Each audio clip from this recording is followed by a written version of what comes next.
નમસ્કાર વિદ્યાર્થી મિત્રો, આજે આપણે સ્વાધ્યાય 1.2નો દાખલા નંબર 9 વિશે અભ્યાસ કરીએ.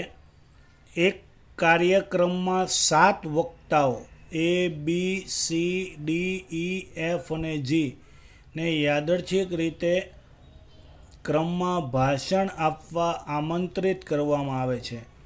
વક્તા A પછી તરત જ વક્તા બીનું ભાષણ આવે તેની સંભાવના શોધો.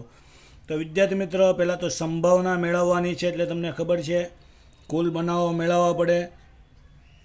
તો પહેલું લખાય 7 વક્તાઓની ગોઠવણીના કુલ પ્રકાર. તો વિદ્યાર્થી મિત્રો, 7 વક્તાઓ કેટલી રીતે ભાષણ આપી શકે? તો કે 7 રીતે આપી શકે, એટલે 7p7. તો વિદ્યાર્થી મિત્રો, 7p7 એટલે 7 ફેક્ટોરિયલ. 7 ફેક્ટોરિયલનો મતલબ થાય 7 ગુણ્યા 6 ગુણ્યા 5 ગુણ્યા 4 ગુણ્યા 3 ગુણ્યા 2 ગુણ્યા 1, બધાનો ગુણાકાર આવશે 5040.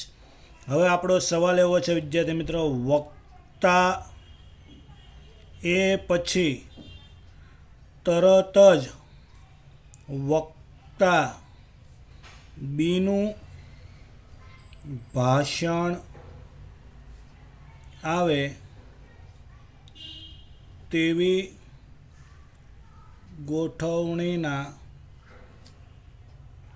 પ્રકારને ઘટના એ કહેતા. હવે વિદ્યાર્થી મિત્રો, આમ જો તો આની ગણતરી ખૂબ જ લાંબી છે. એ પ્રમાણે ગણીએ તો ઘણો બધો સમય જાય. બીજી શોર્ટકટ રીત છે, આપણે એ રીતે યાદ રાખીશું. પહેલાં તો જે લાંબી રીત છે તમને કહી દઉં. આ રીતે અલગ અલગ ગણતરી આવશે. વક્તા એ પછી વક્તા બી ભાષણ આપવા આવે તેવી ગોઠવણીના પ્રકાર. એટલે વિદ્યાર્થી મિત્રો, તમને ખબર છે વક્તા એવી છે એટલે બાકી કેટલી જગ્યા વધે? તો કે 6 માંથી બી આવશે એટલે 6p1 લખાય. ત્યારબાદ ફરીથી તમારે પાછું લખવું પડે, વક્તા એ બી પછી વક્તા સી ભાષણ આપવા આવે તેવી ગોઠવણીના પ્રકાર, એટલે લખાય 5p1. પછી આવશે A, B, C, પછી વક્તા ડી ભાષણ આપવા આવે. આ લાંબી ગણતરી કરવા કરતાં સીધું જ છે. એનો વારો આવી ગયો તો બાકી હવે ભાષણ આપવા દરેકને આવવાનું જ છે, પણ એવું કીધું એ પછી બીને આવવાનું છે. તો હવે બાકીના તમને ખબર પડી જાય, બી પછી કોણને આવવાનું હોય? સી. ક્રમમાં ભાષણ આપશે. તો તમને ખબર છે 6 વક્તા છે, આમ ટોટલ 7 છે, પણ એકનો વારો આવી ગયો, એનો વારો આવી ગયો, તો બાકી કેટલા વક્તા હોય જાય? તો કે 6. તો 6 વક્તા કેટલી રીતે ભાષણ આપી? તો કે 6 રીતે. તો ડાયરેક્ટ જ તમારે લખી દેવાનું 6 વક્તાની ગોઠવણી. તો કે 6p6.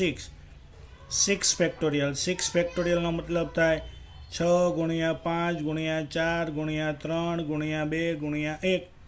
તો વિદ્યાર્થી મિત્રો, આનો જવાબ આવશે 720. આ તમને મળી જો એમ. માટે લખાય P ઓફ A બરાબર m/n 720/5040.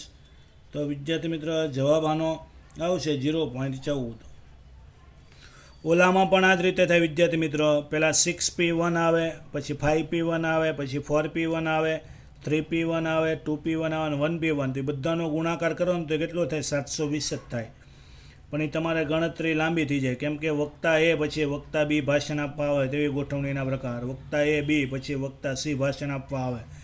વક્તા એ બી સી પછી વક્તા ડી ભાષણ આપવા આવે. A, B, C, D પછી વક્તા ઈ ભાષણ આપવા આવે તેવી ગોઠવણીના પ્રકાર. A, B, C, D, E પછી વક્તા એફ ભાષણ આપવા આવે તેવી ગોઠવણીના પ્રકાર. A, B, C, D, E, F પછી વક્તા જી ભાષણ આપવા આવે. આ લાંબી ગણતરી થાય. તો એ જવાબ તમારો 720 જ આવે.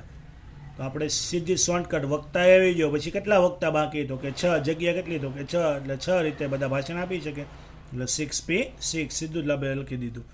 તો અહીંયા તમારો દાખલા નંબર 9 પૂર્ણ થાય છે. અસ્તુ.